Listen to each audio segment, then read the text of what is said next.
Welcome to Autism Knows No Borders, a podcast where people connected to autism inspire change and build community.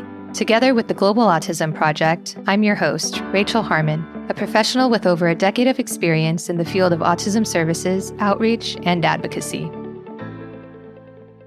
Do you feel trapped in your daily routine and want to feel inspired again? Do you think there's something more you're meant to be doing in the world for the autistic community? Are you a self-advocate or professional looking to develop as a leader, build confidence in your own abilities, and help others do the same? If so, you'll want to listen to part 2 of this special series because our SkillCorps volunteers share how they reconnected with their passion in the field from going on their trip to Kenya. Just a recap in case you missed part 1 from last week.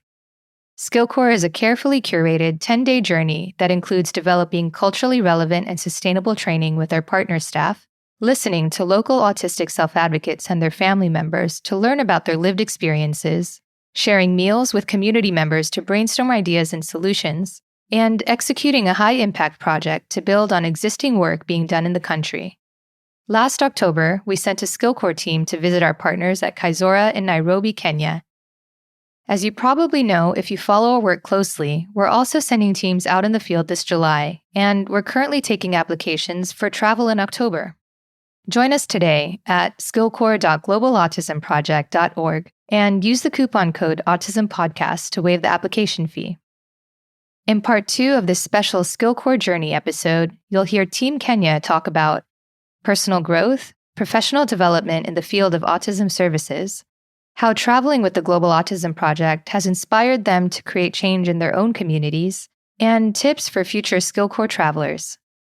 In this episode, discover what's possible when you lean into curiosity. And now, I present you SkillCorps Team Kenya. How have you transformed and grown personally and professionally? You can even think back on that Who Can You Be exercise from the beginning of the trip. I think it was done in New York and maybe in country too, so referencing that. Okay, Lauren. This might sound bad, but I feel like it was definitely like I already knew that I'm very fortunate. I've been, blessed with a lot of opportunities because of where I was born and the family I was born into and all of that. And I think for me, it was, seeing how hard life is over there in general. And like, it's hard to get water sometimes. You know what I mean? Like life is hard there.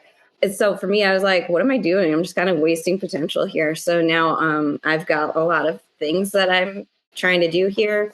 And I feel like too, it also helped me grow like personally, because not only am I like professionally motivated now, like I'm also just like personally motivated. Like I'm motivated to be a better mom, and I'm just applying all of that, and I'm just trying to do better. So I don't know, just not waste what I was given, I guess.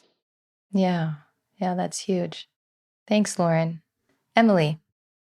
Something that really stuck with me, it was first kind of mentioned in orientation by Molly, and then we just kind of kept coming back to this idea is Molly talked about how you have the benefit when you are starting with a new group of people who don't know you, a group of strangers. Everyone's coming into it not knowing anything about each other. Molly uses the example of you can come into orientation with brand new pink hair and no one would know that that's not just how your hair looks every single day. And so I think then the things that we think about ourselves that are our weaknesses, coming into a group like this, like no one else has any preconceived notions about you. No one has prior experiences with you. And so something that kind of really was a personal growth opportunity for me was early on in the trip, we shared with each other kind of what we were really hoping to grow from in this trip and things that we wanted to strengthen in ourselves. And so I shared that with my team. And then on the last day, when we were all kind of talking with each other about what inspired or moved us from each other, almost every person that I talked to was like, the thing that you shared of something that you want to grow in yourself, I would never have thought that you think that of yourself. And so that was really powerful for me, and just something as like a personal thing that I've taken back with me is like, we are our own worst critics and we get in our way probably the most. And so, the things that we think little of ourselves, most people aren't even picking up on those things. And in fact, people are seeing you in such a different way than you see yourself. Mm-hmm. Yeah. Thanks for sharing, Emily. Laura. I'm just going to keep this short. There were two things that just keep coming back into my mind from the trip. One is to approach things from a sense of curiosity, and the other is to be an active listener. And these are things that I'm trying to work on. Thanks, Laura. Cassandra. A lot of what Emily said is that we kind of get to be the people that we've always wanted to be. And going into this group and the like-mindedness people, that we are also having the people in our lives that we've always wanted, the people that give as much as we do and don't necessarily typically receive the same. And so both professionally and personally, to be able to come back and not accept anything less because it's out there and we deserve to be able to be our authentic selves, both in our fields and our passions, but also personally. And before this trip, a lot of it is feeling stuck in whether it's in your job or in your personal life. And going on this trip definitely will make that impact in both aspects of life, just because of the passion you see in each other and what is being told to your face, because all of us are such genuine people that no one's going to say something just to say it because we had to. Every word by every person was truly meant. And so those compliments we talked about and feeling uncomfortable, Corbin and I bonded over that. It's very uncomfortable to receive compliments, but it was very easy to believe them from these people. And taking that home and telling myself that as well. Yeah, thanks, Cassandra. Tia. It's almost hard to put into words how to answer that. I felt I was the youngest person in our group, and with that just comes less professional experience. And I felt very intimidated going into this trip, and also after getting to know my team members and just how incredible they are, what they're doing in their line of work and what they've done in their past and all those things, it was a little intimidating for me. But I think the biggest thing that I learned is that, one, I shouldn't and I can't compare myself to other people in a professional setting. I bring a unique viewpoint and I have unique ideas and all these things that I think I overshadow with my insecurities and being intimidated. So I think I grew professionally in a manner that allowed me to focus on what I can bring to the table instead of focusing on the things that I feel like I can't bring, or I'm not educated enough, or I'm not knowledgeable enough. Like instead of thinking more in that negative light, like thinking more, okay, well, what can I bring? What do I bring? How can I collaborate with this team? And just seeing myself in a more positive light. Because this trip did show me that I do have good ideas. And even though like I'm not in like the ABA field anymore, ABA was like my first job, and that's how I got connected with the Global Autism Project. But I think coming in, knowing that I still wasn't in the ABA field also brought that intimidation factor. But by the end of the trip, it just felt silly that I even ever felt that way. And personally, gosh, I mean, this trip was so out of my comfort zone. I wouldn't consider myself a traveler. And doing this trip just showed me that I can do hard things. I can do things that are out of my comfort zone. I can do things that seem challenging. I can do things that I may be scared to do. I can step into a place with people I don't know and make beautiful connections. It really just showed me that I can do it. I shouldn't limit myself because I'm scared or nervous or intimidated. So I think personally, it just was a big realization that I can do more things than I think I can. Thanks, Tia. Corbin. I may have mentioned in a lot of my substitute jobs, I've talked about how much the kids like me and how a lot of cases it's like, I almost don't understand this. What do they like about me so much? But I recently covered a 2-day substitute assignment in a 5th grade class that covered a sudden vacancy that just popped up with like no warning. And I mentioned to another long-term sub that was there that, man, I'm putting myself out there to try and get one of these long-term subs in the meantime. And she mentioned how experienced I am. And she told me, if you're not experienced, I wouldn't take this job. And it's like, because, for one thing, it's in one of our cities, some more economically disadvantaged neighborhoods where you have students of various different circumstances are all together. And even though you're held to 5th grade standards, sometimes you're somehow trying to integrate things at lower grade level standards as well.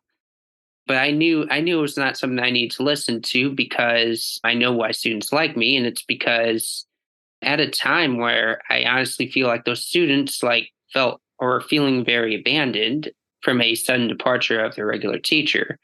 I was scheduled 2 days. I showed up the second day that I was there.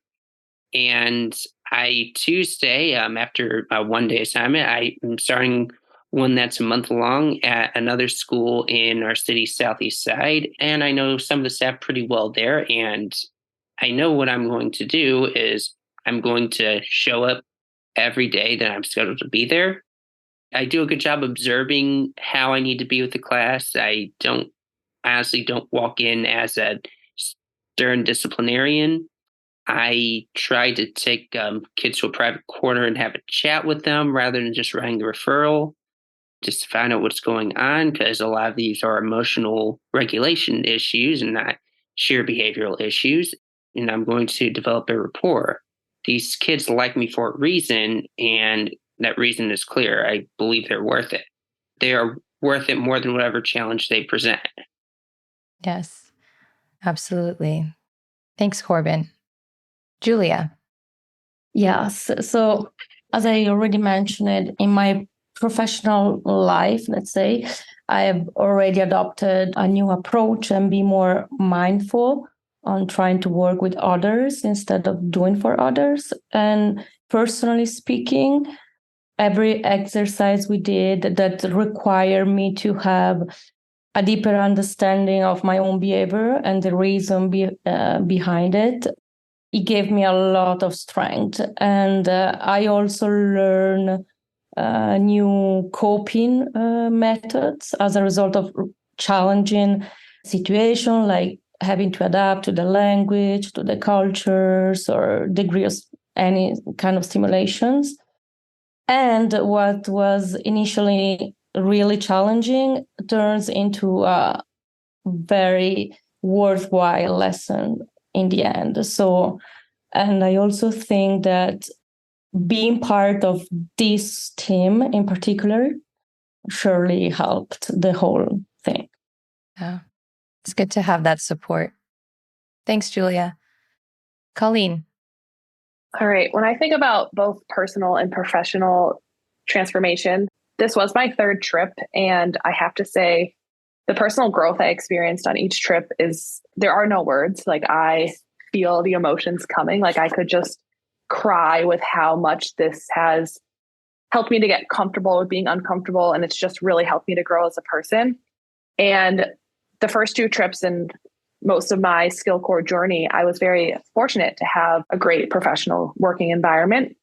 And since this trip, I'm in a different type of a professional environment, and it's been very different and difficult for me, and it's been challenging. However, coming back from this trip, I'd have to say the professional transformation I've been having is using what Laura's short and sweet little chime in was about this, is I'm staying curious, even though my job's really difficult right now, and I am actively listening. because I know this is a career and something that I'm very passionate about. And as a teacher, we all know burnout is real, right? And I am feeling that at my core. But what I received on this trip and what the support I got and just the refueling of my passion and all the skills that we've just learned from each other is what's helping me to continue on professionally. So I guess that's a way of like thanking all of you guys, but also telling the listeners, like, these trips are so worth it. Like, I just can't even fully put it into words. And I guess I just tried to. So thank you. Mm-hmm. Thanks, Colleen. And, in the spirit of staying curious, some of this growth, it's not like an overnight thing and it's done, right? Like, stay with it. Sometimes you might realize 6 months down the road or a year later, or, you're working with a family or talking to a colleague, and you'll notice a shift in your mindset or just how you might have handled a situation. And so stay curious, stay open, like, just enjoy this process of this growth. Okay, let's close with one last question. So, imagining that maybe some future SkillCorps travelers or people who are curious might listen to this episode. Maybe some people in your family or, some other colleagues that you have. What would you want them to know? So do you have any tips or any advice for future travelers or people who are on the fence about hitting submit with their application? What would you say to them? Lucy. Since we've been on this call, my cheeks hurt from smiling. And the last time that happened was when we were in country. And just the amount of just pure happiness and joy, just like seeing everybody and getting to know everybody, those connections you make, not only with the people in country, but your team, it's life-changing. And we said it before, we only we were with each other for 2 weeks, but I feel like I've been with them like my whole life. And I know I have like lifelong connections, not only from a friendship standpoint, but from like professional standpoint. All of these individuals, as well as Gap, like, you make so many life-changing connections, both personal and professional. So just do it. Great. Those Thanks, are going to Lucy. be my exact words. Just do it. But also, I personally had quite a few setbacks trying to get on this trip. I think I originally applied in 2019 and I was in grad school, and that didn't pan out to line up. And then the pandemic pushed it back again. And then I also had quite a few personal losses this year, right before this trip. And so there was a lot of things that were making me distracted from committing to this trip and postponing it.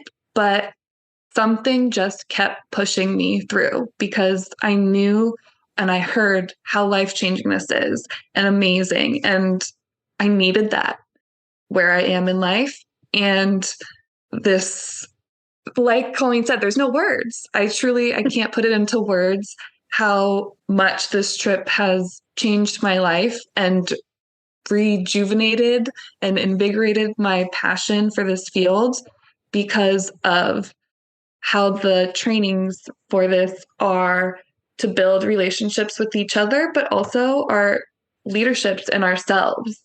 And it's just truly worth it. So push past all of those obstacles because it's worth it. And everything happens for a reason. Great. Thanks, Cassandra. And Tia. I think being someone who's not in the ABA field anymore, I still got so much out of this trip.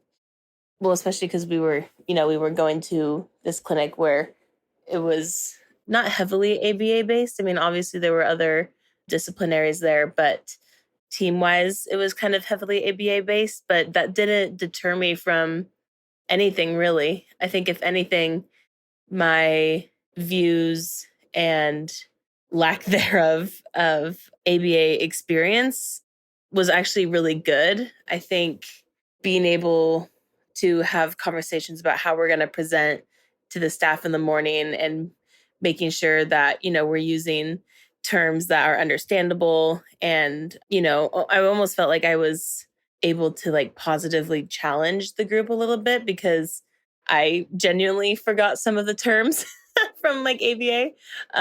So I think coming in as someone who is in like a more unique professional setting, that it was really valuable to the group.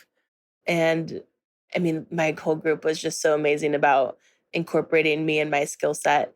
So I just really appreciate them. And I encourage anyone who is on the fence about traveling or applying to just do it, right? I think I've talked about it a lot, but the biggest thing that I got from this experience was that I can do hard things. And that first hard thing is applying. So you got this. It's hard, but you can do it. Thanks, Tia. Lauren. I would say there's not really going to be like a right time. And for me, there was a lot of self-doubt. So I would say if you have self-doubt, it's okay. And just apply anyway. It all works out. Great. Thanks, Lauren. Emily. Lauren set me up perfectly because that's kind of what I was going to build off of. I feel like I kept hearing about how amazing SkillCorps is and how just do it. But the reason I was holding myself back for so long was I was scared of so many things. I was scared I wasn't going to be able to fundraise. I was scared about traveling to a foreign country with a group of strangers. But like, I think just recognizing that those are genuine, valid fears that we all experience, but there's truly, not to sound cliche, but like there's nothing that we can't do. Like you can fundraise, you can travel, you can be gone from your family, from your work for the 1 or 2 weeks, however long that you're there. Like there's nothing that has to stop you. I mean, if you really want to do this. And so I think just switching that mentality and telling yourself, like, why can't I do this, is absolutely something that I would want people to hear. Hello, Rachel here again. Do you feel burnt out and want to renew your passion? Are you ready to meet like-minded people and make friendships that will last a lifetime? Transform autism services in the world and experience the connection, inspiration, and freedom you've been searching for in this field. Join us today at skillcorps.globalautismproject.org and use the coupon code AutismPodcast to waive the application fee. And now, back to the conversation. Colleen. On that fundraising note, and as a fundraising coach, I feel right now, personally, what I hear is a lot of people hesitate because of the fundraising and the amount of money. And I just look at everyone on here and I think, I don't know who said it very earlier in this conversation, how they can just have the conversations down. It's so easy. But anyone that's hesitant to start this because of the fundraising, please know there is support. I'm actually in the heat of a 10 days to 10K right now. And you have not only a bunch of coaches, I can look at everyone on this screen, everyone that's been on a trip could be a mentor. And it is like, I just feel like the dollar amount is nothing once you go on these trips, if that even makes sense, right? Like you can do this and you will fundraise that money. You just will. You can do it. And we're here to help you. Thanks, Colleen. And Corbin. You know, I will say, I think this is for anybody that's just feeling lost or like stuck with wherever they are. One thing I was just thinking about now is if I would have, like, after I graduated in 2018, then I moved to Indianapolis and it was a complete success instead of completely imploding on me and leading me on a string of like different jobs. And of course, my experience with working at a car rental firm going into the pandemic, that I definitely wouldn't have found myself in a position where I would have been there. If I was just a success right away, I definitely wouldn't have found my way here. That is for sure. Everything does happen for a reason. Julia. Yeah, mine is more a tip for after when you get accepted. Just like be present. Do not think too much and trust the system. I'm saying that because at the beginning, that was really challenging for me. That was another learning experience. I learned to actually be present and enjoy the moment and like go with the flow. So this is like something that I think once you get accepted, you should embrace the whole program like this. Yep. Cassandra, part 2. The whole time we were told to trust the process. It's going off of what Julia said. And all of us are planners. And we were like, so what's the schedule for tomorrow? Please tell us. And we'd get maybe a vague answer or a, you'll see. And those questions died down as the week went on. And it was amazing.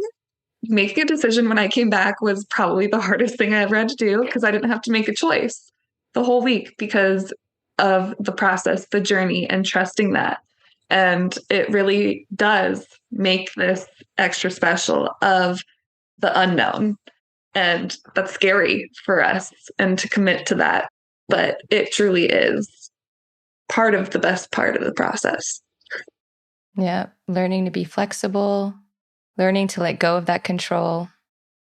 Okay, guys. Well, thank you. Thank you so much for opening up and sharing. Jessie, do you have any last words for your team? Oh, goodness. Last words sound so final. I think, as you can kind of hear, as everyone has shared, there was something magical about each of these people that created this team, a willingness to give of themselves, I think, and to really like to look and see someone across from them or next to them and want to know more and want to care for that other person. And I think it just made all the difference in the world. And yeah, everybody came with a lot of different experiences and interests, and it just made it so rich. And then now there's this like little network that's kind of far flung. We cover the globe. And there's such a connection there because of how willing everybody was, I think, both to show up as themselves and to see the other people for them being themselves, and to extend trust in a way that is a little scary. And a lot of it to me, to let me kind of guide you guys and create that space. But by doing that like let this sort of like magical thing happen. So I think, know that each of you, and we lost a couple of people, had to log off, but like you all did that, so you have that capacity to be amazing however you show up and wherever you show up in the world. And you shared it with Team Kenya, but I know that you all in your lives out there too are just, you're wonderful humans and you're making a difference. And I'm very glad that I know you all. That's so sweet. We love you, Mom. I asked the team members to talk about what they've been up to in their communities since being back home. Here are some of their responses. So bringing this back home, I think the vocational program at Kaizora was very inspiring, and the skills that they were choosing to teach were very different from things that I have experienced and taught my current clients. And so I think the end goal of having the employment opportunities definitely does change your thought process of what skills are important to teach, because we have this typical list that we kind of go through and check the boxes. Okay, we've taught them to, sweep or make their bed, etc.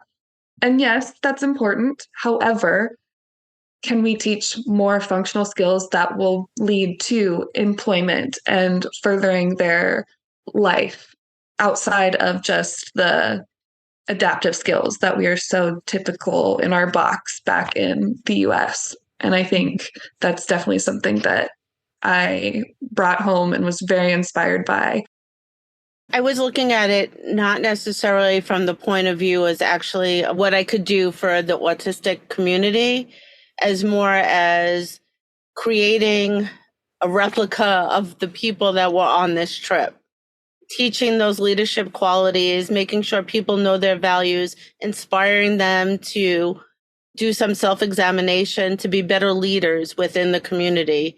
I always tell people that when they're going like to visit a school or something, you're going into someone else's home to try and give them that first sense of like, don't go in there telling people what to do. And really, that's what I got out. This group did that so well, of being in someone else's home and listening and taking in that information and really working together And is that because they're a unique group of people? But I think they are. And I think it's also that there were certain exercises that we all did together that helped them to be even more of their best selves. And that's really what I want to bring to all the BCBAs that work for me. And then once I work with them, then, work with the rest of the staff also. It's what really inspires me. So the outreach focus for our trip was employment.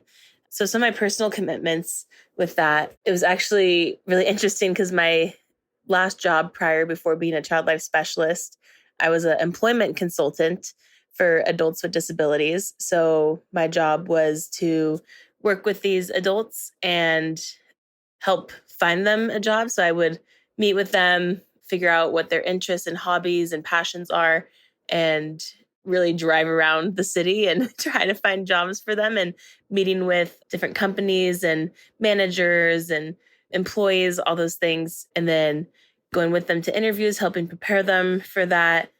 And I actually had a lot of clients who had working interviews that were very similar to the one that we did with some of the Kaizora people. So that was really cool for me to kind of experience what I did in my prior job in another country. So that was really like a really cool full circle moment for me. So I guess how I would bring that back to my community, I guess I would like to stay more in touch with the people who still work at that company that I worked with. I really loved that job. But during that job, I was going to school to be a child life specialist. So my ultimate goal was the job that I currently have. So I unfortunately did have to leave that job, but I still keep in touch with a few of the employees who are still employment consultants. And I guess a way that I can still give back to that community is to just encourage my old coworkers and the employees who are currently there and supporting them and just reminding them what important work that they're doing. So I would like to continue to do that. What I've been doing back home since my trip, something that stands out to me is we spoke about going to different countries, especially our trip just to Kenya, and recognizing that they just don't have the same resources or maybe the lack of resources. And something that like I realized coming back home is like, we do have the resources. And I did many years of middle school and high school, but right now I'm in elementary school with the little ones. So I kind of went backwards with like the older ones now to the younger ones. And I just see a lot of these families and a lot of the parents I work with, they don't know what is out there. And there is stuff out there, right? So I am now going to my IEP meetings with that list, right? There's these lists that float around. There's all these autism centers.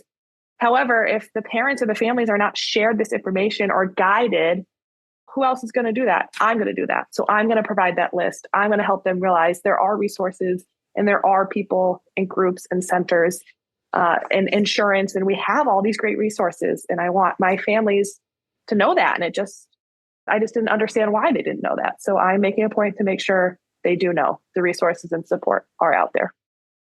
At the time I traveled with Team Kenya on SkillCorps, I had transitioned from my manufacturing job and continued along to my path in working in education. One big thing that I've accomplished was I was able to be hired at a local middle school as a paraprofessional, which is a step up from being the certified substitute, being at one school instead of several schools. As I continue, my next goal is to secure employment and complete my transition to become a fully certified teacher and have my own classroom, because as I've learned through my entire process that education is my best impact. Since coming back from my Global Autism Project trip, I've been engulfed in helping the Haitian autism community and disseminating information about autism and reaching out to different partners and orgs so that I could help. In addition, I'm also really big on research. So I've been trying to find ways to disseminate a lot of the projects that Global Autism Project has been doing on an academic level, which includes publishing in journals and also presenting at conferences. Firstly, I prepare a presentation about my SkillCorps journey for the Tuesday colloque scientifique of my department, Service des troubles du spectre de l'autisme et apparentés, in Lausanne, Switzerland. In this presentation, I not only share insight about the whole project, but I also incorporated a short interview with Corbin, one of my teammates, to provide a deeper and more personal perspective on our journey. Secondly, I have seamlessly integrated the tools and skills I learned and practiced during the whole trip into my everyday work. Whether it was problem-solving technique, communication strategy, or teamwork skills, I've been applying these learnings to enhance my performance and effectiveness in my professional endeavors. My next action are focus on one or two major needs that I could observe in the field, have a better theoretical understanding of these topics. Right now, I'm very much into communication and social skills, and continue to invest in traveling to places with fewer material resources, new culture, etc. This combo for me is the best way to continue to train your brain to think, make theory yours, really deeply understanding, and find creative solutions that match the here and now, so that the do with and not for is fully present. I really do believe that is way more effective. Do with and not for. I have been working with the DEI committee of the company where I work at, and we are creating a plan for improving services for non-English speaking families and clients. Also, I have participated in a video talking about my experience with the Global Autism Project in Kenya and how that has impacted my professional life and personal life. I have also written a blog about it in English and in Spanish. And right now, I am getting some training in DEI and leadership to be able to create a training for all the people in my company. Since I've been back on my trip, I have been working on a couple of projects. Most recently, I've been working on publishing a children's book to basically spread the word of inclusion and destigmatize disabilities and neurodivergent students. A lot of it is focusing on the illustrations, and it starts some really, really good conversations for teachers and parents to have with their young students. It's really geared towards that early childhood population, and I found the need for it because I really couldn't find a book that encompassed all the things that I wanted it to, so I just made my own. Also, with the theme of inclusion, I've been working really hard with some state groups and some activist groups to get some much needed changes here in South Carolina in the field of special education. Again, more so directly towards early childhood special education, because we are very outdated and it is time for a change. Lots of changes that need to come. So I've been working very closely with them. Hopefully we get some, they're not necessarily bills, they're more so just mandates put in place, but fingers crossed, because that's going to be coming out probably this summer, if so. And the book, we are kind of delayed on that coming through, but hopefully soon. So stay tuned. Since I've been back from Kenya, I started to implement some of the team building exercises with my team in my classroom. I have 9 teaching assistants. I have found that some of these techniques really work with just opening communication and checking in with the team. On a bigger scale, I have been organizing my district's first autism and neurodiversity event. This started out as a small little resource fair that the district would put on, but then it has quickly turned into a much bigger scale project. Now we have included local ABA clinics who are going to be coming. I have reached out to other local businesses who are involved with the autistic community of Liverpool, so they are also coming. And then I've reached out to some companies on a larger scale that are farther away, some home safety type of businesses, things like cubby beds, just trying to connect my students and their families with what's available to them, what resources are around, and a lot of really cool home safety equipment is covered through Medicaid and insurance. So I think it's just important to really connect families with those resources, because a lot of them don't even know that there's so much available. So that's really my goal right now. And that event is next week. It's going to be fun for parents and for kids. I wanted the families to be able to bring their kids and feel comfortable bringing them. So the auditorium is going to be partially a sensory area, and then there's going to be games. There's even mini golf in there, a popcorn machine. It's going to be super fun for the kids. I've gotten companies, local businesses to donate so that we have sensory toys to give away to kids. A lot of people have donated towards a free raffle for the families. So it's going to be a really fun event all around. And I even have some RBTs from a local ABA clinic who are willing to come in and hang out in the auditorium with the kids so that the parents can go to the resource fair. So that's my big project that I'm working on right now. I'm not really sure what I'm going to do next, but I know that I'm just going to keep going and keep trying to connect my families to everything that's available. And then another smaller scale thing that I'm working on is getting a common curriculum between all of the special program classes at my district. So all of the self-contained classes.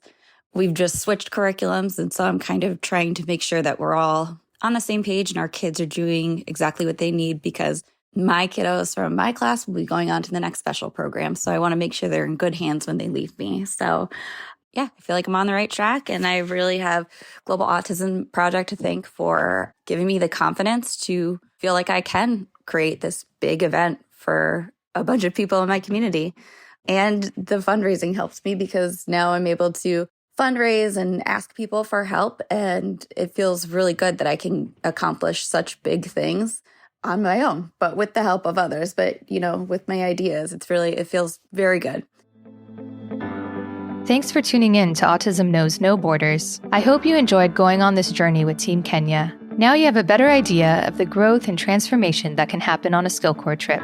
To learn more about the clinical training and outreach initiatives they focused on during their trip, please listen to episode 171. Do you have a personal or professional connection to autism? Are you ready to make a difference in 2024? Travel the world and contribute to high-impact projects with a global team of autism professionals and advocates. Visit our international partner sites and collaborate with local stakeholders on outreach initiatives in their communities. You can still apply to travel with us this October. Join us today at skillcorps.globalautismproject.org and use the coupon code AutismPodcast to waive the application fee. Thanks for listening. Take care.